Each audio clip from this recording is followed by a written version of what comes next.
गुरुवर प्रणाम। मैं संजय कुमार एक ऐसे क्लास की शुरुआत में कर रहा हूँ जो शिक्षा में कुछ भी करना चाहते हो या कहीं एंट्रेंस लेना चाहते हो या कोई भी एग्ज़ाम पीआरटी, पीजीटी, टीजीटी कहीं ऑल ओवर इंडिया में दे रहे हूँ उनके लिए ये इस क्लास की आप अनदेखी नहीं कर सकते यदि निश्चित सफलता चाहिए तो। चलिए, perspective of education and leadership एक बड़े डायमेंशन में इस सिलेबस को रखा गया। इसके अंदर अंडर द अम्ब्रेला इसके अंदर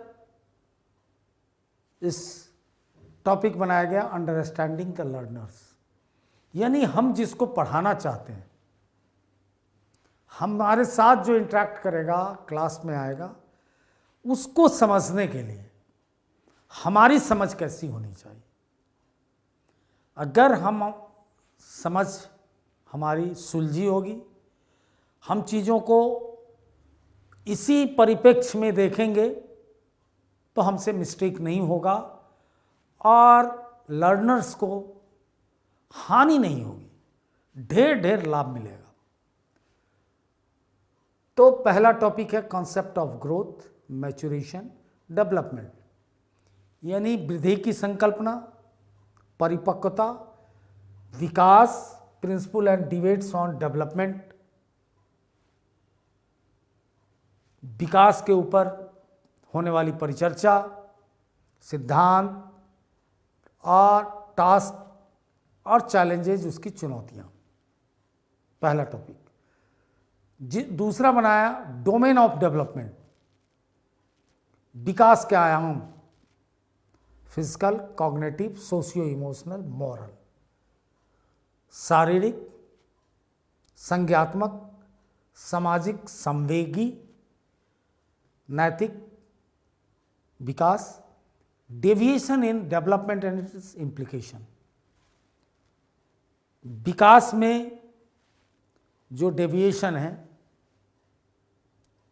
जो विचलन है, वो विचलन और उसके प्रयोग, उसके बाद अंडरस्टैंडिंग ऑफ एडोलसेंस, किशोर को समझना, उसकी आवश्यकता, नीड्स, चैलेंज, चुनौतियाँ, implication of designing institutional support, उसमें कोई इंस्टीट्यूशन कैसे सपोर्ट कर सकता है, बट नेचुरल स्कूल की क्या भूमिका हो सकती है, या एक और इंस्टीट्यूशन है जिसका बहुत बड़ा रोल है बच्चों के विकास में, शिक्षा में, कल्याण में, वो सोशल इंस्टीट्यूशन, परिवार, समाज।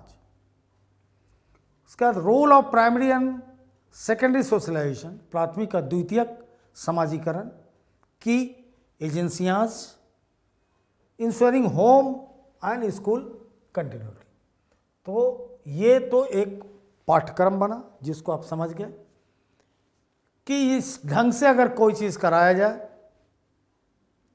तो अच्छा लाभ मिल सकता है, और अगर मिल सकता है तो इस चैनल को देख रहे हैं तो सब्सक्राइब भी कीजिए, लाइक भी कीजिए, और एक कोई भी स्टडी मटेरियल आप फ्री में मंगा भी सकते हैं। करना क्या है, एक फ़ोन करना है ऑफिस में और इसका पीडीएफ आपको मेल पे मिल जाएगा। तो चलते हैं कि डिफाइन करते हैं वृद्धि क्या है। एक ऐसा शब्द है जो हर भाषा, हर सब्जेक्ट, जहां भी आप रहेंगे वृद्धि शब्द को सुनेंगे, ग्रोथ को सुनेंगे, डेवलपमेंट को सुनेंगे। लगता तो बड़ा सहज शब्द है, पर्याय सा लगता है कि वृद्धि और विकास, लेकिन ये पर्याय नहीं है। दो अलग अलग घटित होने वाली स्वतंत्र घटनाएं हैं। They are totally independent. हाँ, समहाउ कि एक दूसरे से इनका कनेक्शन है। क्या कनेक्शन है? तो एक दूसरे पे इसकी निर्भरता है, लेकिन उसमें विकास की निर्भरता वृद्धि पे है, वृद्धि की बहुत विकास पे नहीं है। तो विषमताएं की बात होंगी, समताएं की होंगी, बाद में होगी। लेकिन वृद्धि शिक्षा जगत में बिल्कुल वो वृद्धि एनाटॉमी की वृद्धि होगी, शरीर क्रिया की वृद्धि होगी, और वह वृद्धि धीरे धीरे, जो वृद्धि से हमारा फिलहाल कंसर्न है, अर्थशास्त्र में भी ये शब्द आते हैं, हर जगह आते हैं, लेकिन मेरा है कि हम उस चीज़ को देखना चाहते हैं, उस जैविक इकाई पे हमारी नज़र है, जहाँ से वो इकाई की बनते हुए देखेंगे, और वो बनना क्या कहलाता है कि कोई मनुष्य किसी भी लिंग में जब वो धरती पे आता है तो एकाएक नहीं आता है, कंसीव कोई चीज़ उसको ग्रहण करके उसकी नर्चरिंग करता है, पोषण करता है, पालन पोषण करता है, और उसमें वो ग्रोथ लाता है, और ग्रोथ के साथ एक डेवलपमेंट भी होता रहता है। बड़ी अजीब विडंबना है कि ये दोनों क्रियाएं स्वतंत्र होते हुए भी एक साथ परिघटित होती है, इसलिए कॉन्सेप्ट हमारा कंफ्यूज करता है। तो भ्रूण से ही मनोवैज्ञानिकों का सारोकार है। They are well connected with the development of in that stage, और वहां से लेकर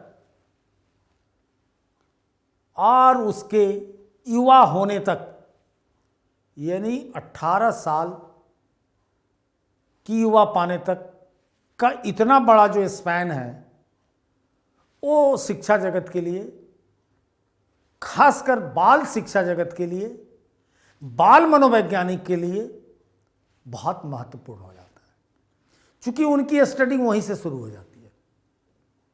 आखिर बहुत सारा चीज़ हम नैसर्गिक रूप से, quite natural way we got, हम विरासत में बहुत सारी चीज़ों को हासिल करते हैं। क्या हासिल करते हैं? तो बुद्धि। हम अपना इंटेलेक्ट विरासत में लाते हैं, हेरिडेट्रिक होता है, आनुवांशिक होता है, प्रोबेबिलिटी उसकी ज़्यादा होती है, पॉसिबिलिटी उसकी ज़्यादा होती है। तो फिर जाकर वो चीज़ें कनेक्ट करती हैं संस्कृति से, कल्चर से, वो भी विरासत में हमें मिलता है। कोई शहरी जीवन का व्यक्ति है, कोई ग्रामीण परिवेश का व्यक्ति है, तो अलग से आप उसके उस व्यक्तित्व के उस छाप को देख सकते हैं। कोई भी व्यक्ति अपनी संस्कृति को अवॉइड नहीं कर सकता है, छुपा नहीं सकता है। विरासत छुपने की चीज़ नहीं होती है। धन संपदा भी तो विरासत में ही लाते हैं, संस्कृति भी विरासत में आती है, उसके साथ ही नैतिकता भी आती है। तो ढेर सारी चीज़ें विरासत में आती हैं। ये आधुनिक मनोवैज्ञानिक भी इसको स्वीकार कर लिए। और फिर क्या होता है? उसके बाद एक भूमिका शुरू होती है आस पड़ोस, जिसको समाज कह लीजिए, क्योंकि परिवार और समाज को अलग करके पढ़ने का, पढ़ाने का या सोचने का कोई बहुत मतलब नहीं होता है। परिवार क्या है? एक समाज का ही एक अभिन्न अंग है, क्योंकि जो समाज में परिघटित होती है ऑलमोस्ट वो परिवार में भी रिफ्लेक्ट कर ही जाता है। तो बहुत छोटा एक समूह परिवार का बनता है। जीवन में महत्व बहुत है, लेकिन इतना ज़्यादा इंटरकनेक्ट है, इतना चोली दामन का संबंध है कि we can't describe separately, specially in the case of education psychology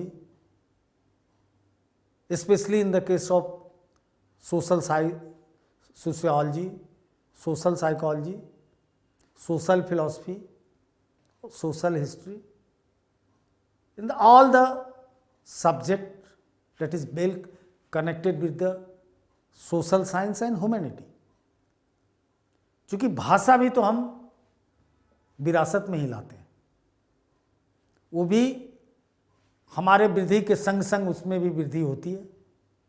एक संघर्ष, एक द्वंद्व से हम उसको बाहर लाते हैं। क्योंकि भाषाविदों का मानना है, जो बाद में इसमें जुड़ जाएगा वो भी चीज़, लेकिन संदर्भ आ गया तो थोड़ा सा मैं स्पर्श कर लूँ, उसको छू के निकलूँ, कि आधुनिक भाषाविदों का मानना है कि भाषा को अर्जित करने में, चूंकि वो अर्जित किया जाता है, वो विरासत में इतना ही है कि हम जिस परिवेश में हैं वहाँ की भाषा अर्जित करेंगे, बस उसको भी हम विरासत ही कहेंगे। लेकिन भाषा मनुष्य अपने संघर्ष से अर्जित करता है। इसीलिए कई बार कहा जाता है कि ये साक्षरता का जो मतलब है कि अपना हस्ताक्षर कर ले, तो वह पैमाना योग्यता के क्षेत्र में फिसल रहा है। क्योंकि भाषा में को अर्जित करना और उसको डिकोड करना, उसको लिखने में बदलना संसार की एक बहुत ही कठिन कार्य है। क्योंकि सहजतापूर्वक आप लिख लेते हैं इसलिए नहीं लगता है, लेकिन कठिनतम कामों में से एक है अपनी चीज़ों को डिकोड कर देना। That is very difficult.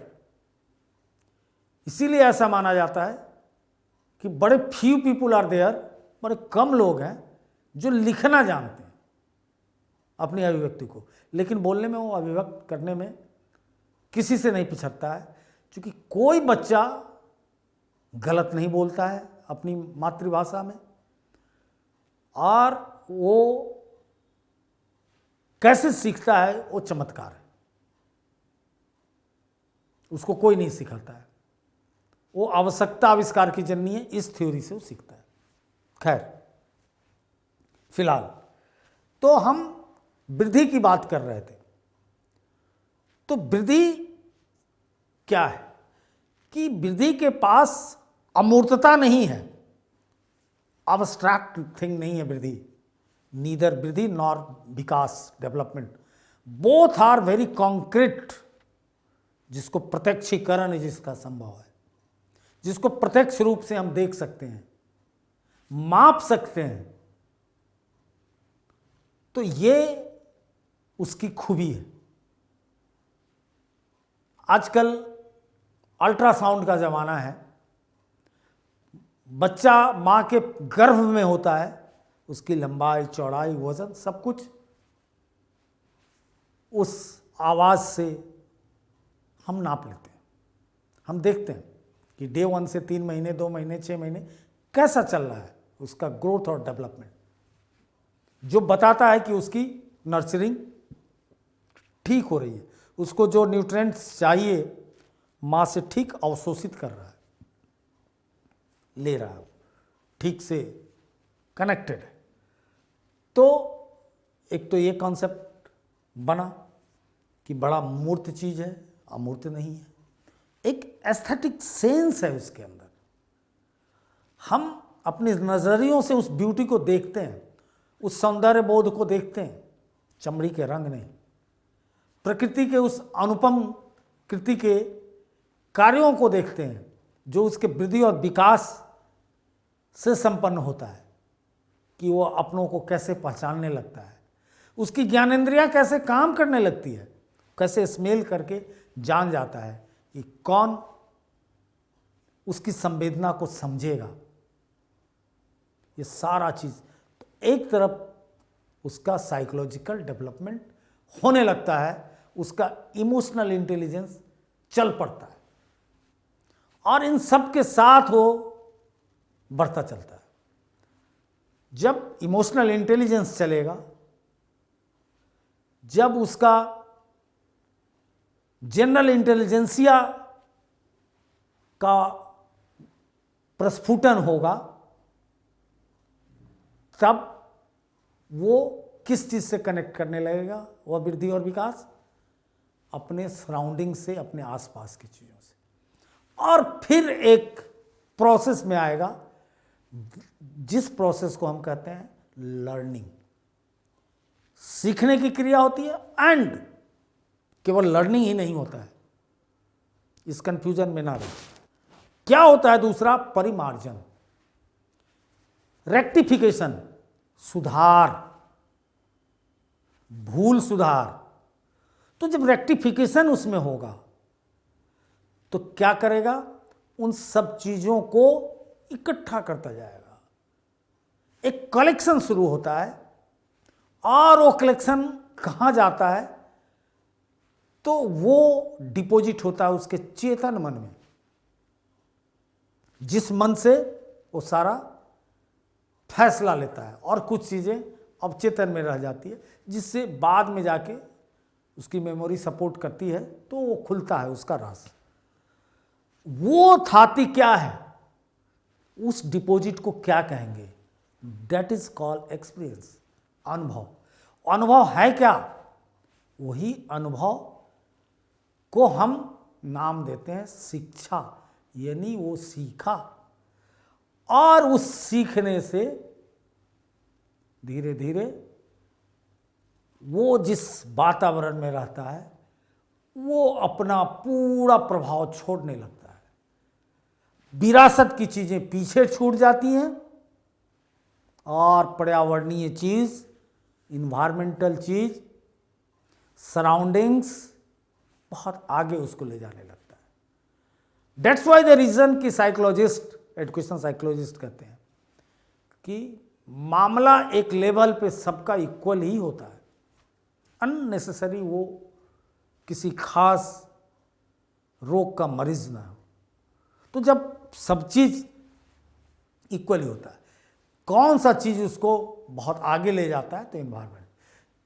और जब वो आगे ले जाता है, तब इस वृद्धि और विकास पाने वाले को एक चारदीवारी में डाल दिया जाता है। वो चारदीवारी की रिस्पॉन्सिबिलिटी होती है, अकाउंटेबिलिटी होती है, उसकी जवाबदेही बनती है कि इसको कनेक्ट किया जाए, और इसका क्या डेवलप किया जाए? डिकोडिंग एंड कोडिंग दोनों डेवलप किया जाए, यानी कनेक्ट करने लगे कि इस शब्द का ये मतलब है, इस शब्द का ये मतलब है, इसका गुण धर्म स्वभाव ऐसा है, ये अग्नि है जला देगी, और इसका क्या उपयोग और दुरुपयोग है, ये जल है, शीतल है, प्यास बुझाएगी, क्या उपयोग है, ना उपयोग है। यहीं से सीखने की प्रक्रिया शुरू होती है, और हम सबका इन्वॉल्वमेंट हो जाता है। एक भूल यहां होती है हम सबसे, खासकर प्रैक्टिकल जो टीचर हैं उनसे भूल होती है, और समाज के आप लोगों की भूल होती है। क्वेश्चंस का जो फ्रेम है कॉम्पिटिटिव एग्जाम का, वो दायरा बढ़ता जा रहा है, बढ़ता जा रहा है, क्योंकि इंफॉर्मेशन का गेटवे बहुत बड़ा हो गया है। हर कोई के पास गूगल है, और गूगल के पास दुनिया है, और उसमें गूगल की दुनिया में जाने में मिनट का खेल है। तो इंफॉर्मेशन बढ़ रहा है, तो क्वेश्चन क्या लेयरिंग ले रही है? पढ़ाने को मैं पढ़ाऊंगा चाइल्ड साइकोलॉजी, फिलहाल ये उसी का डोमेन है। इससे ज़्यादा कह दूंगा तो पेडागॉगी, इससे बाहर कहूँगा तो वही लर्नर्स, अंडरस्टैंडिंग टू लर्नर्स। लेकिन मामला क्या है कि दोहरी प्रक्रिया चालू होती है कि एक जिसको मैं प्रयोग जिस पे कर रहा हूँ, जिसको पढ़ा रहा हूँ, लिखा रहा हूँ, वो मुझे भी पढ़ रहा है, मेरे पढ़ाने के साथ साथ मुझे भी पढ़ रहा है, और मुझे भी वो मैनेज करना सीख रहा है।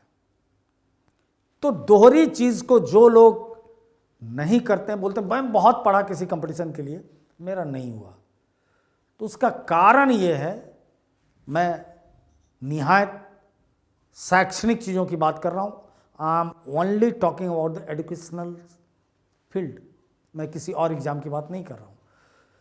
तो इसमें आपको ये देखना होगा कि वो किस नज़रिए से आपके साइकोलॉजी को आपको मैनेज कर रहा है, अपने जीवन में कितना एंट्री वो दे रहा है तो वो लेके आया हुआ है, जो वो बच्चा है तो खाली स्लेट लेके आया हुआ है। लॉक ने ठीक कहा था, 600-700 साल पहले लॉक ने कहा था, लॉक बहुत बड़े थिंकर्स थे, कि तबुला रासा, जो मूलतः ये शब्द अगर ग्रीक भाषा का ही है, और तबुला रासा का मतलब होता है खाली स्लेट, तो खाली स्लेट लेके आया हुआ है, और उस खाली स्लेट से वो उस पर वही चीज़ लिखेगा जहाँ पे वो आपके साथ इंटरेक्ट करेगा। अगर आपने कहीं से होशियारी कर दी, कहीं से गलत टीचिंग लर्निंग मेथोलॉजी लगा दिया, डिस्कनेक्ट कर जाएगा, उसका प्रेजेंस फिजिकल रहेगा लेकिन वो वहाँ एब्सेंट रहेगा, वो आपको दिखेगा लेकिन वहाँ होगा नहीं। इसलिए एक टीचर को इन सारी चीज़ों को भी समझना है। तो चलते हैं फैक्ट फाइल की ओर। वृद्धि का अर्थ आमतौर पर मानव के शरीर के विभिन्न अंगों का बढ़ना, हाथ, पैर, नाक, मुंह, और ये वृद्धि कैसा होता है? तो पहला वर्टिकल होता है, सब पे सवाल पूछे जाते हैं, मतलब सीधा होगा, और सिर से पैर की ओर होता है, पैर से सिर की ओर नहीं होता है। तो बढ़ेगा, और जैसे ही सारी चीजें में वृद्धि होने लगेगी तो क्या होगा? उसके व्यवहार में परिवर्तन होगा। अब वो जिस पैर को चला नहीं पा रहा था वो दौड़ने लगेगा, जैसे ही पाँव में ताकत आया, जैसे ही उसके कमर में दम आया तो वो चलना शुरू करेगा। तो फिर एक स्किल सीख गया वो, जैसे ही वो स्किल सीख गया तो उसके दो रास्ते होंगे। उस स्किल से अब इस संसार के को समझना चाहेगा, उससे बहुत सारी गलतियां भी होंगी। जैसे जैसे इन्हेंसमेंट ऑफ स्किल होने लगता है बायोलॉजिकल रिवॉल्यूशन में, चूंकि आया था तो क्या था? वो चीज़ एक बायोलॉजिकल यूनिट था, जिसको किसी ने कह दिया हाँ फलां को लड़का हुआ, फलां को लड़की हुई, डेट्स ऑल। लेकिन धीरे धीरे वो बायोलॉजिकल यूनिट सोशलाइजेशन के बाद उसका कोई जाति हो गया, उसका कोई धर्म हो गया, उसके बाप का नाम हो गया, उसकी आइडेंटिटी बनती चली गई धीरे धीरे, और उस आइडेंटिटी से खुद को रिकॉग्नाइज करने लगा, खुद को एक्सेप्ट करने लगा, क्या who is I am, that's why the reason. अब तो उसके उस स्किल एनहेंसमेंट को से हम समझने लगे कि हाँ इसका वृद्धि विकास ठीक चल रहा है, और तो उसमें मेजर रोल हुआ कि उसके मसल्स में पावर आ गया। मसल्स में पावर आया तो उसका लोकोमोटिव डेवलपमेंट बोलते हैं। तो उस मसल्स को अब हम कहाँ कहाँ उपयोग कराएंगे? तो पहले फाइन मोटर डेवलपमेंट होता है, छोटे छोटे अंग को थोड़ा बहुत हिलाना डुलाना, that is called fine motor development. उसके बाद उसका माइक्रो मोटर डेवलपमेंट होता है, तो पूरा घुमाना, बॉल को फेंकने लगेगा, ठीक है। पहले वो पेंसिल से गोला गोला खींचेगा, अब पेंसिल फेंक के वो किसी को मारने लगेगा, किसी सामान को दौड़ के पकड़ना चाहेगा, तो सब पावर हो गया। तो दे ऑल आर साइमल्टेनियसली एक साथ चलने वाला, दैट इज अ प्रोसेस कि उसमें ग्रोथ और डेवलपमेंट हो रहा है। तो कहाँ से चले थे कि मानव की वृद्धि की यात्रा कहाँ से शुरू होती है? तो मानव की वृद्धि की यात्रा एक अंडे के रूप में शुरू होती है, और अंडा बड़ा होकर बच्चा बनता है, बच्चा बड़ा बनता है। ये पूरी वृद्धि की कहानी है।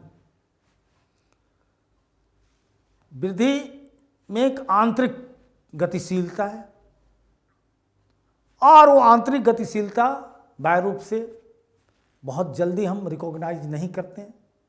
विकास का हम बहुत जल्दी कर जाते हैं, लेकिन वृद्धि का स्लोली करते हैं, लेकिन होता बहुत फास्ट है। ये इसकी एक शर्त है।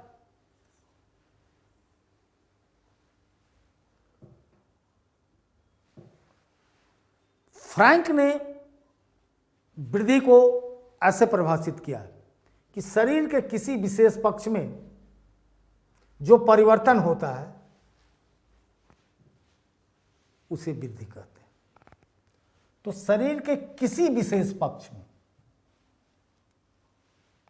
इसमें क्या हमने देखा, यह परिभाषा फ्रैंक का इसलिए है कि वो वृद्धि को एक्सप्रेस करना चाहता है। लेकिन अगर किसी विशेष पक्ष में हुआ तो वृद्धि है, जैसे उसके लंबाई में, उसकी चौड़ाई में, उसके वेट में, तो वो वृद्धि उसका कहलाएगा। अब इससे हम वृद्धि की प्रकृति, नेचर और मीनिंग को डिकोड करते हैं। तब हम क्या निकालते हैं, वृद्धि से ही व्यक्ति बड़ा होगा, भारी होगा, वेट गेन करेगा, लंबा होगा। वृद्धि को हम क्वांटिटीफाई कर सकते हैं, उसको मेजर कर सकते हैं कि 5 फुट का हो गया, 60 किलो 50 किलो का हो गया। वृद्धि का एक कॉमन पैटर्न होता है। ऐसा नहीं है कि सबका वृद्धि अलग अलग होगा, कॉमन पैटर्न है। सब जीव की वृद्धि, सब जंतु की वृद्धि का एक पैटर्न है। अगर उस पैटर्न को ही फॉलो नहीं करता है तो डॉक्टर कहता है अरे इस उम्र में इसका इतना किलो वेट होना चाहिए, नहीं है, क्या दिक्कत है, क्या बीमारी है, तो डिटेक्ट करता है। तो ये बहुत बड़ा डायग्नोसिस बन जाता है। इसलिए उसका एक कॉमन पैटर्न है कि हाँ ठीक है, इतने महीने में बोलेगा, इतने महीने में दांत निकालेगा, इतने महीने में दौड़ेगा, इतने महीने में जाएगा। वृद्धि सेल डिवीजन से होता है, निषेचित अंड के विभाजन से। और वृद्धि की एक जो सबसे इंपॉर्टेंट है एजुकेशन पर्पज से, कि वृद्धि एक सीमा पे जाके रुक जाती है। और विकास के साथ रुकना नहीं है, लेकिन नकारात्मक और सकारात्मक दोनों ध्येय विकास के साथ हो सकता है, लेकिन वृद्धि रुकती है। बल्कि अगर हम शेक्सपियर की भाषा में बात करें तो शेक्सपियर कहता है कि every one is the loser. इस यूनिवर्स के अंदर, on this universe every one is the loser. वो इसी सेंस में कहता है कि एक सीमा के बाद वृद्धि रुकती है और विड्रॉल सिंड्रोम ले आती है, यानी प्रकृति जो देती है वो छीन लेती है। बड़ा मेहनत से मसल्स तैयार हुआ, हम दौड़े, और एक समझ आता है मसल्स खत्म होने लगता है। बड़ी आकांक्षा से हम बहुत चीज़ों को याद करते हैं, धीरे धीरे नेम चोम्स्की कहते हैं कि लैंग्वेज एक्विजिशन डिवाइस, एलईडी, वो काम करना बंद हो जाता है। भूल जाते हैं, जिस डिवाइस को लाए कहते हैं डिमेंशिया हो गया, इसको भूल गए, वो डिवाइस ही ऑफ हो गया। परमानेंसी नहीं है। ये नहीं है कि वृद्धि एक परमानेंट फीचर है। आंखें चली जाती हैं, हमारी ज्ञानेंद्रियां फेल कर जाती है, तो हो गया ना मजा। तो विड्रॉल सिंड्रोम है, तो वृद्धि में निरंतर, और एक समय के बाद वृद्धि ह्रासोमुखी हो जाती है, निगेटिव होने लगती है, जहाँ तक वो पहुँचाती है फिर विड्रॉल कर देती है। इसीलिए कहा जाता है अंत में बच्चा बूढ़ा एक समान। वृद्धि की गति एक समान नहीं रहती, परिवर्तन आते रहते हैं। और वृद्धि आंतरिक रूप से होती है, बाह्य रूप से नहीं। नेक्स्ट, स्त्रियों में पुरुष की तुलना में वृद्धि तीव्र है। वृद्धि वंशानुक्रम और पर्यावरण, वातावरण के इंटरेक्शन से, अंतःक्रिया से एक परिणाम देती है। चूंकि वंशानुक्रम से ही लंबाई, आंखों का रंग, शरीर का रंग तय होता है, और जितना वो वातावरण से इंटरेक्ट करेगा, उसके मसल्स, उसके नॉलेज, उसके सेंस, उसके cultural value, social value, moral value गिरेगा। दूसरा बात कि शारीरिक वृद्धि और मानसिक वृद्धि के बीच गहरा संबंध है। कोई एक वृद्धि से दूसरे को नापा जा सकता है कि अगर इसकी इस ढंग की शारीरिक वृद्धि है, इस एज में है, तो इसकी मानसिक वृद्धि यहाँ तक होगी। तब तो सिलेबस बनाया जाता है, करिकुलम बनाया जाता है, ये मान के ना। चूँकि पढ़ाई मानसिक है और ये उम्र जनित वृद्धि है, तो उस दोनों को मिसमैच कराने के लिए, मैच कराने के लिए मिसमैच ना हो, इसलिए ऐसा होता है। स्वास्थ्य और भोजन शारीरिक और मानसिक वृद्धि को प्रभावित करती है। इसीलिए तो मिड डे मील लाया गया है कि नहीं भाई, अगर पौष्टिक भोजन न दिया जाए तो कोई फ़ायदा नहीं है। अब वृद्धि की बात यहीं छोड़ते हैं, अब विकास पे आते हैं। विकास शब्द एक तरह से एक ऐसा शब्द है कि पॉजिटिव परिवर्तन जो होता है, उन्नति से संबंधित जो परिवर्तन किसी चीज में हम देखते हैं, उसको हम लेमन टर्म में विकास कह सकते हैं, आम बोलचाल की भाषा में। विकास एक मैसेज देता है, जिस मैसेज से हम ये रिकॉग्नाइज करते हैं कि ये चीज़ इस लेवल तक पहुंच गया है। वृद्धि से वो मैसेज एग्जैक्ट नहीं मिलता है, वो विकास से मिलता है। और मानव के आकार और सब चीज़ों में जो परिवर्तन होता है, उसके कारण मानव के बहुत सारी चीज़ों में सुधार देखते हैं। पढ़ना, लिखना, बोलना, चालना, उठना, बैठना, सब चीज़ पे, उसके पूरे व्यक्तित्व पे असर पड़ता है। इसलिए कहते हैं एट लास्ट कि विकास की journey is a journey of maturity. परिपक्वता हासिल करने की यात्रा विकास है। वृद्धि परिपक्वता हासिल करने की यात्रा नहीं है। अधिक तक शारीरिक विकास, जो भी फिजियोलॉजिकल डेवलपमेंट होगा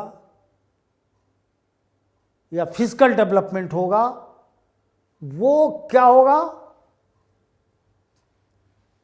शारीरिक विकास किस पे निर्भर करेगा? बोले थे ना कि वृद्धि पे विकास कैसे निर्भर करता है, तो शारीरिक वृद्धि पे शारीरिक विकास निर्भर करेगा। कक्षा के आरंभ में ही बोले थे कि डिपेंडेंसी है, लेकिन दोनों फेनोमेना अलग है, लेकिन इंटरकनेक्टेड इतना है कि उससे लगता है कि उस पर आके वो खड़ा हो जाता है।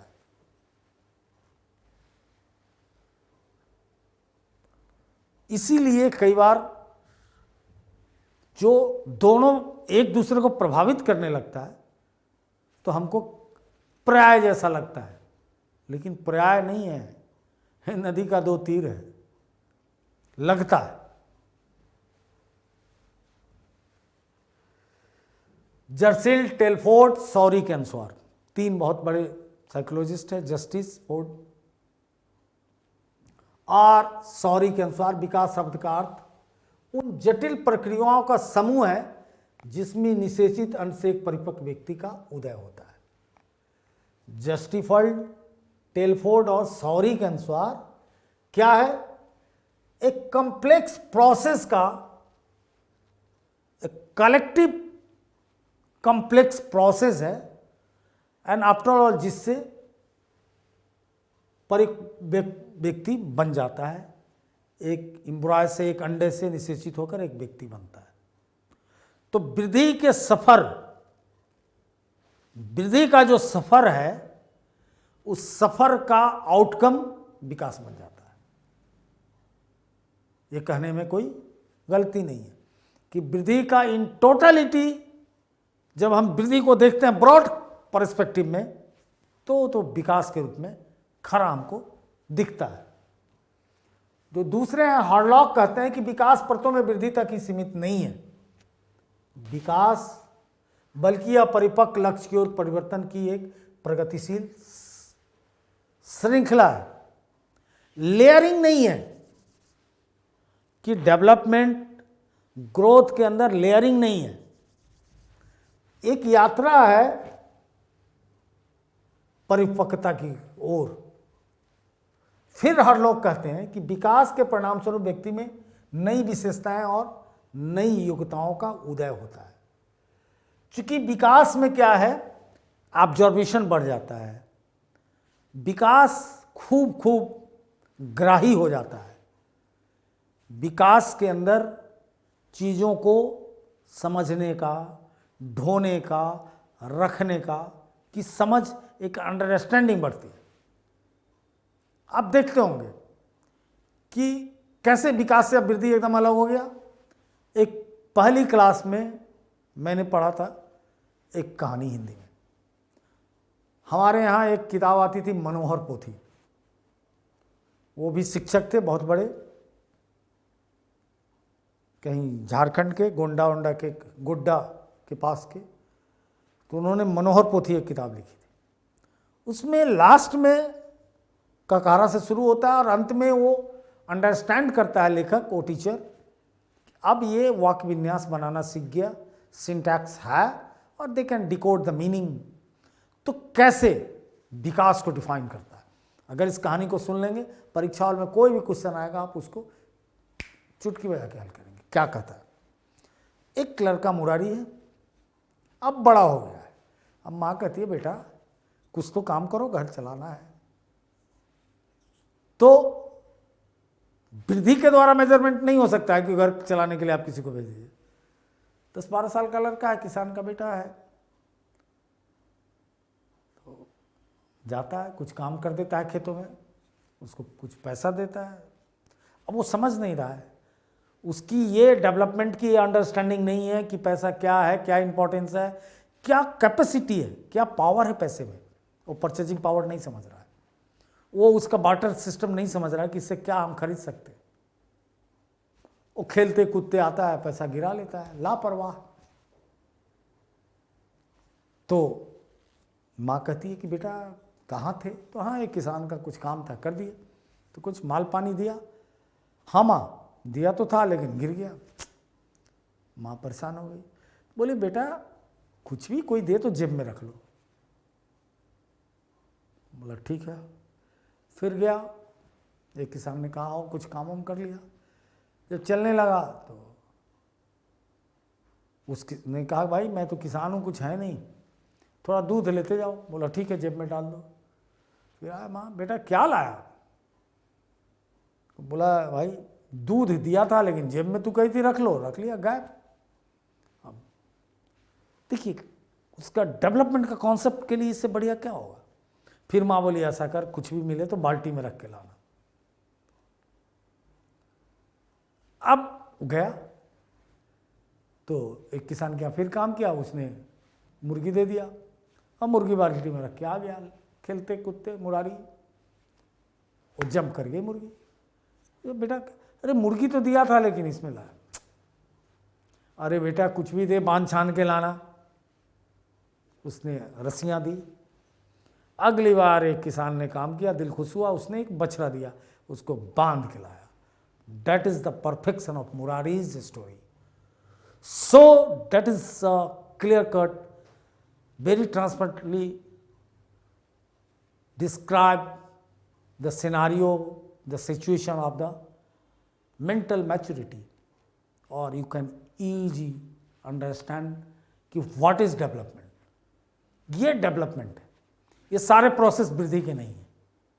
डॉलर चूंकि towards the journey of maturity, her knock गलत नहीं करता है, कोई भी इतना बड़ा आदमी गलत नहीं बोलता है। और विकास की बात ही वृद्धि की विशेष प्रकृति है। विकास सदा सामान्य से विशिष्ट दिशा में होता है। ये बात कोई और नहीं कहा है, याद रखिएगा, स्वयं अरस्तु का कहा हुआ है कि विकास क्या होगा, जनरल से स्पेशलाइजेशन की जर्नी होगी।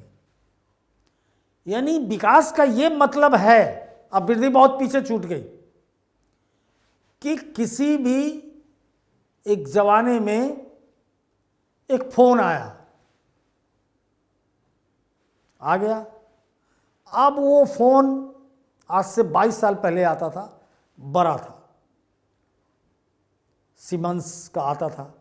फिर वो फोन थोड़ा छोटा हो गया, नोकिया का, मेट्रोला का आने लगा, बड़ा प्यारा प्यारा छोटा। फिर रिवॉल्यूशन हुआ 2005 के बीच। उसके बाद लोग बोलने लगे स्मार्टफोन, यानी मल्टी फंक्शनल फोन आने लगा। अब चूंकि तब तक व्हाट्सएप, फेसबुक भी आ गया, अब उस फोन में जैसा संगीत सुन सके संगीत सुनिए, जिसका भी संगीत सुनिए। चूंकि यूट्यूब आ गया, लाइव सुनिए। डेटाज का ज़माना आ गया, 1G से यात्रा 4G 5G तक पहुंच गई। बहुत अच्छी घड़ी आ गई, कैलेंडर आ गया, फोटोग्राफी कर लीजिए, वॉइस को रिकॉर्ड कर लीजिए, वॉइस फाइल भेज दीजिए। तो क्या हुआ, एक सामान्य से फोन से एक विशिष्ट चीज़ का बना देना। हर चीज़ ऐसा ही संसार में बना है कि सिविलाइजेशन भी ऐसे ही बनी है, प्रोटो, आद्य, फिर ये पूरी जर्नी है फाइननेस की। The human journey is a journey of fineness, कि प्रतिदिन उत्तरोत्तर हम श्रेष्ठ की यात्रा करते हैं, श्रेष्ठ बनते हैं। और ये यात्रा पता नहीं अनंत काल से चल रही है, अनंत काल तक चलेगी। बराबर विज्ञान तरक्की कर रहा है और इधर आर्कियोलॉजी और एंथ्रोपोलॉजी एक एक खोज देख के बता रहा है तो कि कहाँ से हम चले थे, कैसी कैसी क्रांतियां हमने बनाई, सारा इतिहास में दर्ज है।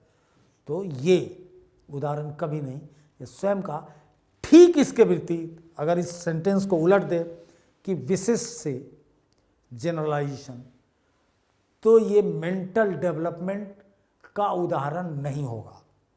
ये क्या हो जाएगा, नकल हो जाएगा, जिससे सबसे ज़्यादा हिंदुस्तान परेशान है कि हिंदुस्तान का युवा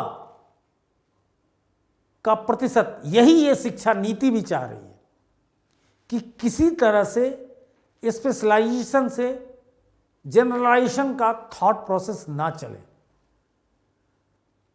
लेकिन ये रुकना नहीं है। एक रिक्शा वाला, एक घर में बिजली का काम करने वाला, एक बढ़ई, एक प्लम्बर कुछ नहीं जानता है, एक दर्जी। आपको मज़ेदार बात बता दूं कि अगर किसी दर्जी ने आपका सीना ले लिया, ठीक है, सीना और कंधा ले लिया, उसको शर्ट की मेजरमेंट करने की कोई ज़रूरत नहीं, इसी पे रेडीमेड एजेंसी चलती है मास के साथ। अगर सीना जितने इंच का है, कमर उतने ही इंच का होता है, नाप लीजिएगा कि अगर 36 इंच का आप 38 इंच का शर्ट पहनते हो तो 38 का ही पैंट आप पहनेंगे, और जितना इंच का ये होगा इसका डबल होता है बाहीं। इस चीज को जिस लॉजिक ने निकाला उसका कोई नाम नहीं जानता, लेकिन हर दर्जी पूछिएगा तो कुछ ना ये पूछिएगा कैसे होता है, क्या होता है, कोई मतलब नहीं। ये नापा और ठोक दिया, ये सीना लिया और इस सीना का जनरली हाफ इसको रखा रेडीमेड कॉन्सेप्ट में,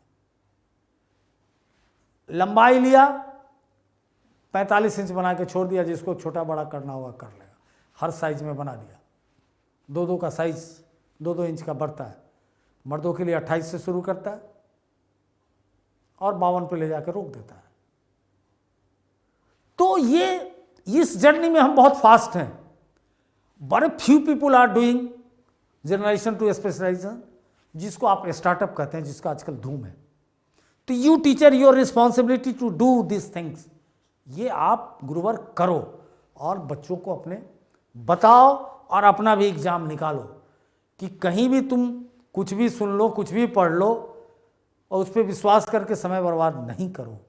अपनी यात्रा विकास की तरह करनी है, यानी जनरलाइजेशन, सामान्य से स्पेशलाइजेशन की ओर. इस तरह से वृद्धि नहीं होती है और यह जन्म से मृत्यु तक चलती है. पीछे भी बताया कि वृद्धि विड्रॉल सिंड्रोम है, शेक्सपियर को भी उदाहरण दिया, लेकिन विकास नहीं है. हो सकता है शरीर का विकास नहीं होगा, ज्ञान बहुत बढ़ जाएगा आपका. और मजेदार बात बता दूं कि जैसे ही आप 40 के होते हैं तो दूर की चीज नहीं दिखती है. मैक्सिमम लोगों को, मास को अगर दिखती है तो वो अपवाद है. और जैसे ही आप 60 के होते हैं तो क्या होता है कि नजदीक दिखना कम हो जाता है, दूर दिखना फिर ठीक हो जाता है. फिर 80 के होते हैं, नजदीक ठीक हो जाता है, दूर खराब हो जाता है. इसका खेल भी है. ये साधु संत करते हैं, अरे अभी भी डिबिया में रामायण पढ़ रहा है 80 साल का आदमी, 90 साल का आदमी. तो वो लेंस शरीर के साथ, मसल्स के साथ उसके कांटेक्ट बढ़ते घटते रहते. कि 40 के हैं तो आपको नज़दीक की चीज़ नहीं दिखाई देगी, पढ़ने के लिए ग्लास लेना होगा, दूर का ठीक. बढ़ते हैं तो फिर इसके लिए नहीं, दूर के लिए. फिर ये साइकिल 2 बार बदल जाता है. तब बताइए कि 40 का आदमी पढ़ने के लिए लेंस नहीं पढ़ रहा, 80 वाला पढ़ रहा है, तो चमत्कार तो लगेगा, क्योंकि आप इस चीज़ को नहीं जान रहे हैं. ये विकास का खेल है कि विकास निरंतर चलेगा. चूंकि विकास जननी है अनुभव की, विकास से अनुभव होगा, अनुभव से संसार चलता है. अगर उसमें ज्ञान उसके साथ हो तो फिर सोने पे सुहागा. ज्ञान सदैव विकास को अपना वाहन बनाता है. चूंकि ज्ञान को पता है कि हमारा अस्तित्व तभी है जब अनुभव हमारे संग है. अनुभव नहीं है, धोखा खाएंगे, गड़बड़ होगा. इसीलिए एक्सपीरियंस आदमी मांगा जाता है. तो इस बात को कभी जिंदगी में न कंफ्यूज होना है. वास्तव में विकास शब्द का प्रयोग सभी प्रकार के परिवर्तन के लिए प्रयुक्त होता है, जिसमें व्यक्ति की कार्य क्षमता, कार्य कुशलता, व्यवहार, प्रगति, दृष्टिकोण सब आता है. यानी ये वृद्धि से बहुत आगे चला जाता है. और अंत में यू कैन से दैट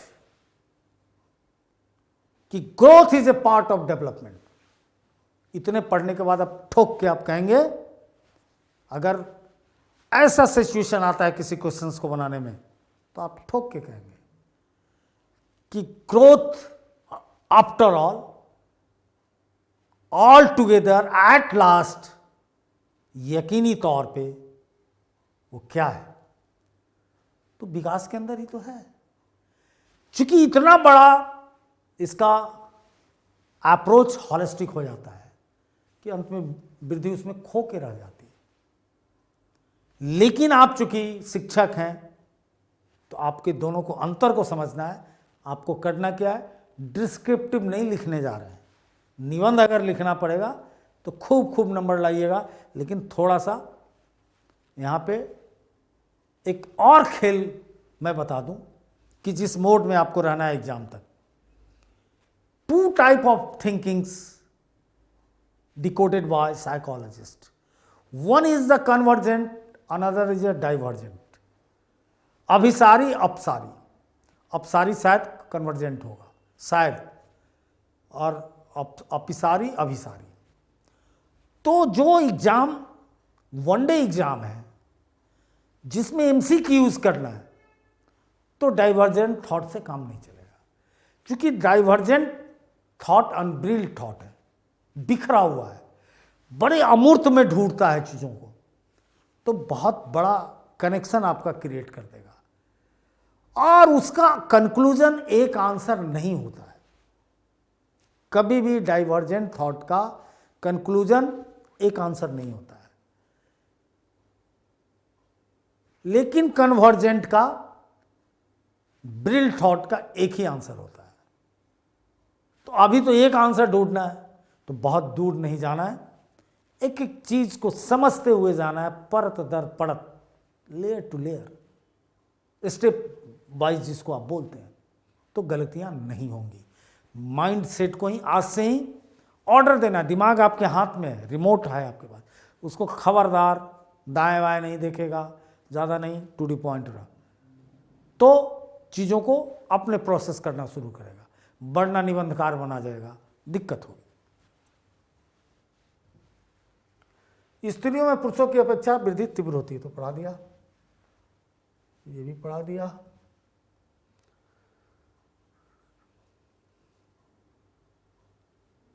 हाँ, विकास गुणात्मक परिवर्तन की ओर संकेत करता है कि विकास में संपूर्ण व्यक्ति सब कुछ आ जाता है, शारीरिक परिवर्तन, सामाजिक परिवर्तन, संवेगात्मक पढ़ा चुका हूँ। और वृद्धि और विकास की प्रक्रिया साथ साथ चलती है। ये भी कई एग्जाम में पूछा है कि निम्न में से क्या सही है, तो वृद्धि और विकास की प्रक्रिया साथ साथ चलती है, बिल्कुल साथ साथ चलती है। लेकिन इसका भी ये मतलब नहीं ऑब्जेक्टिव आएगा तो फिर ये ख्याल भी रखना है कि जब तक चलती है तब तक, नहीं तो एक समय पर वृद्धि विड्रॉल कर जाता है, थक के भाग जाता है, कहता विकास अब तू संभाल। तो ये मत कहिए अरे सर ने कहा था, अरे सर पहले भी बहुत कुछ बोल दिए। एक एक चीज को अब इसमें से छांट के दिमाग में समझते चलना है स्टेप बाय। और देखिए, विकास की निश्चित पद्धति होती है, फिक्स पैटर्न है। विकास समान से विशेष दिशा में होता है, ठीक है। विकास रुकता नहीं, निरंतर चलता है, सभी प्रकार के परिवर्तन का प्रतिनिधित्व करता है, अधिक व्यापक है। विकास वृद्धि की प्रक्रिया साथ साथ चलती है, गुणात्मक परिवर्तन, ये सब बात बता दिए थे, क्योंकि कुछ छूट न जाए। अब वृद्धि की शर्तें किसी व्यक्ति की पूरी तरह से भौतिक भावना यानी ऊंचाई, वजन और लंबाई इत्यादि का प्रतिनिधित्व करती है। वृद्धि मात्रात्मक है, नाप सकते हैं गर्भाशय से शुरू होकर, लेकिन विकास का कार्य अंग के कार्य के साथ साथ आकार, रूप, संरचना, समग्र परिवर्तन है। अब एक बहुत बड़ी बात है कि विकास और वृद्धि में एक बहुत बड़ा यहाँ अंतर है कि वृद्धि मात्रात्मक है, गुणात्मक नहीं है। चूंकि जितने और फंडामेंटल चेंज हैं वो सब विकास के अंदर है, भावना, सीखना, व्यक्तित्व। 100 से ज़्यादा एग्जाम में क्वेश्चन आता है, विकास क्या है, मात्रात्मक और गुणात्मक, केवल मात्रात्मक, केवल गुणात्मक। 100 एग्जाम ऐसे हुए हैं, मुझे नहीं लगता है कि जिसमें ये क्वेश्चन घुमा के ना आया कि विकास क्या है, मात्रात्मक और गुणात्मक, केवल गुणात्मक, केवल मात्रात्मक, दोनों में से कोई नहीं। कभी मत भूलिएगा इसको।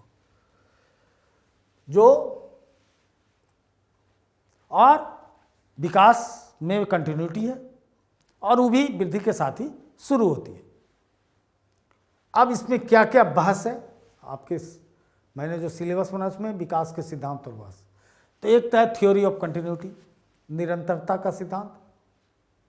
विकास ऑलवेज निरंतर होता है, इसमें कंटिन्यूटी है, सतत प्रक्रिया है। ये जन्म से पूर्व शुरू होता है और मृत्यु पे जाकर रुकता है। वृद्धि भी जन्म के पूर्व से शुरू हो जाती है लेकिन मृत्यु तक नहीं जाती है, लेकिन विकास मृत्यु तक यानी सरसैया तक लेटाएगा आपको। एकीकरण का सिद्धांत, unification, the theory of unification. विकास संपूर्ण भागों में संपूर्ण जगह एक जैसा होता है, वृद्धि में वन साइडेड हो सकता है। और इसमें मल्टी डायमेंशंस एब्जॉर्ब होते हैं, बहुआयामी ये होता है। अब देखिए, बच्चे पहले हाथ की गति सीखना शुरू करते हैं, जो बताए थे हम, फाइन मोटर डेवलपमेंट, फिर अंगुली की गति, फिर दोनों हाथ, तालियां, ये सब करने लगता है। तो क्या होता है, एक एक चीज़ होता गया और बाद में सब में कोहेरेंसी हो जाती है। अब वो ताली बजाने लगा, दोनों को एक साथ पकड़ने लगा किसी चीज़ को, तो कोहेरेंसी बनती है। तो धीरे धीरे क्या हुआ उसमें, ये विकास हुआ और एक एक एक्टिविटी क्या हुई, वृद्धि हुई। विकासात्मक दर में यूनिफॉर्मिटी, लैक ऑफ यूनिफॉर्मिटी। अब पर्सन टू पर्सन अगर हम एब्जॉर्ब करने चाहेंगे डेवलपमेंट को तो डिफरेंसेस आएगा। जैसे एक व्यक्ति का ऊंचाई, लंबाई, वजन अलग अलग हो सकता है। अब इसमें कौन कौन से फैक्टर काम करेंगे?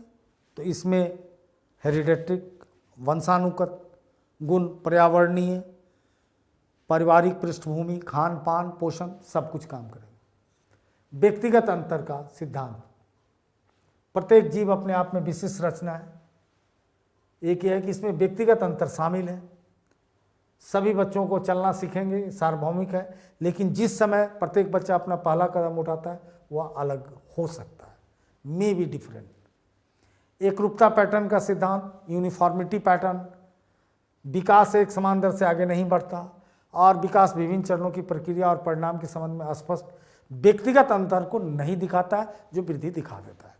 क्या देखें कि विकास समान दर से आगे नहीं बढ़ता और विकास के विभिन्न स्टेजेस जो होंगे उसका जो परिणाम होगा उसमें व्यक्तिगत अंतर नहीं दिखता है, या एक या दूसरे आयाम को निश्चित पैटर्न का अनुसरण करता है जो एक प्रजाति के व्यक्ति संबंध में समान और सार्वभौमिक है। किसी खास रेस, कल्चर, किसी खास ज्योग्राफी के का एक स्पेसिफिक पैटर्न लेके चलता है कि हाँ यहाँ के लोग होंगे, पहाड़ के लोग होंगे तो कमर से नीचे बड़ी ताकत होगी, डेली चढ़ते हैं मसल्स में। समुद्र किनारे तटीय लोग होंगे, सीना चौड़ा होगा, चप्पू चला रहे हैं। मैदान के लोग होंगे तो सीधा चलने में, स्ट्रेट चलने में, दौड़ने में अच्छा करेंगे, स्ट्रेट। तो इस ढंग की का एक मतलब एक बृहद मेजरमेंट ये कर देता है, लेकिन अलग अलग ढंग से करके करने में विकास पूरा एक्यूरेट संभव रिजल्ट नहीं देता है। समान से विशिष्ट की ओर बढ़ना, अनुवंशिकता और पर्यावरण के बीच, ये मैं पढ़ा चुका हूँ, इतना रिपीट करने। अंतर संबंध का सिद्धांत, हाँ। सेफलोकॉर्डल का सिद्धांत, विकास अनुदैर्ध्य अक्ष की दिशा में आगे बढ़ता है। सिर से पांव या पैर का विकास, इसीलिए इससे पहले वह खड़ा हो सके बच्चा पहले अपने सिर और बाहों और फिर अपने पैरों पर नियंत्रण हासिल करता है। ये याद रखिएगा सेफलोकॉर्डल का सिद्धांत, जो मैं पढ़ा चुका हूँ। इस पीपीटी में ऐसा कुछ नहीं, केवल एक चेक कर रहा हूँ कि कुछ छूट न जाए। ये मैं बता दिया कि कैसे डेवलप होते हैं, ऊपर से नीचे की ओर होते हैं। तो ये पूछ देता है कई परीक्षाओं में, सेफलोकॉर्डल का सिद्धांत क्या है। लोग बगले झांकने लगते हैं, मत झांकिएगा। उसके बाद पॉक्सीमोस्टिडल का सिद्धांत, पॉक्सीमोडिस्टल अंग्रेजी नाम है इसलिए बता दिया हूँ। केंद्रीय शरीर के अंगों से बाहर की ओर शुरू करने के लिए मोटर कौशल का विकास। मोटर कौशल वही चलना फिरना, हाथ झुमाना, माने मोटर माने मशीन, उसी से तो मोटर बना। तो मूवेबल आपको बनाना एक जगह से, तो ये कहता है पॉक्सीमोडिस्टल कि केंद्रीय शरीर के अंगों से बाहर की ओर शुरू करने के लिए मोटर कौशल का विकास। तो ये सेंट्रल है पूरा शरीर। अब इससे बाहर करने के लिए मोटर कौशल, तो दोनों पैर का चलना, पानी में है दोनों हाथ का चलना कौशल कहलाता है। और उसके बाद केवल उंगलियां की छोटी मांसपेशियों से नियंत्रण होता है। शुरू में बच्चा हाथ पैर बुनियादी चीज़ों को डेवलप करता है और फिर फिंगर से चीज़ों को गाइड करने लगता है। प्रीडिक्टेबिलिटी, पूर्वानुमेयता का सिद्धांत, विकास अनुमानित है जिसका अर्थ है पैटर्न की एकरूपता और विकास क्रम की को मदद करेगा। हम मान के चल रहे हैं कोई बच्चा है 10 साल का है, वो तीसरा क्लास में, तो इतना वो समझता होगा। तो ये कैसे देखते हैं, तो विकास के अपने अनुभव पे ही हम इस चीज़ को देखते हैं। प्रीडिक्टेबिलिटी, हम काफ़ी हद तक कह सकते हैं कि एक बच्चे की वृद्धि और विकास किसी विशेष चरण में एक या एक पहलू, आयाम या समान प्रकृति के आधार पे हुआ है। सर्पिल बनाम रैखिक उन्नति, सर्पिल स्पाइरल नहीं, ऐसे ऐसे गोल गोल गोल गोल, और उन्नति का सिद्धांत स्पाइरल भर से लीनियर एडवांसमेंट, लीनियर माने एक रैखिक और गोल गोल। तो बच्चा किसी भी अवस्था में विकास के पथ पर सीधा या रेखीय नहीं चलता, कभी स्थिर हो जाता है। बच्चे के एक निश्चित स्तर तक विकसित होने के बाद उस समय तक प्राप्त विकासात्मक प्रगति के संकेतन के लिए आराम की अवधि होने की संभावना है। यानी डेवलपमेंट को आप इस ढंग से गोल गोल या लीनियर नहीं माप सकते। परिपक्वता और सीखने का सिद्धांत, association of maturation and learning. जैविक विकास में मैच्योरिटी का एक अपना रूप है। ये बेसिकली एंथ्रोपोलॉजी का सब्जेक्ट बन जाता है। ये क्या कहता है कि जैविक परिवर्तन में मस्तिष्क और तंत्रिका तंत्र में न्यूरोलॉजी में परिवर्तन शामिल होता है और इससे बच्चों में कई क्षमताएं विकसित होती है। जब कनेक्ट करता है न्यूरॉन्स, न्यूरोलॉजिकल ऑर्डर्स, तो और आजकल चाइल्ड साइकोलॉजी, पेडागॉगी में एक चीज़ आ गया है जो लाइक कर रहे हैं लोग पब्लिक प्लेटफॉर्म पे। एक तीसरा सिद्धांत जो इवोल्यूशनरी थ्योरीज एंथ्रोपोलॉजी से घुसा है, जो बड़ा काम का है, टाइम टू टाइम हर जगह मैं उसको इनकलकेट किया हूँ। अमेरिकन्स उसको पढ़ा रहे हैं, ब्रिटिशर्स उसको पढ़ा रहे हैं, हमारे हिंदुस्तान में नहीं पढ़ा रहे हैं। लेकिन क्वेश्चन में क्या होता है कि आजकल नेट होने से ना कहीं का भी क्वेश्चन कहीं उठ के आ जाता है। तो उद्विकासवादी सिद्धांत को नहीं छोड़िएगा, क्योंकि ये उद्विकासी का ही उदाहरण है। उद्विकास का मतलब है कि शरीर के इंटरनल चीज़ों को भी देखना, और उसमें न्यूरोलॉजिकल कॉन्सेप्ट बहुत पावरफुल है। विकास सरल से जटिल की ओर बढ़ता है। प्रारंभ में बच्चा ठोस वस्तु के माध्यम से सीखता है, धीरे धीरे अमूर्त चिंतन में जाता है। अब जब हम इसको पढ़ाएंगे, जीन पियाजे को लाएंगे, तब आप समझिए कैसे बच्चा कॉन्क्रीट ठोस सोचता है और सपने में कैसे जाता है एब्स्ट्रैक्ट, तब जाके वो मनुष्य बनता है।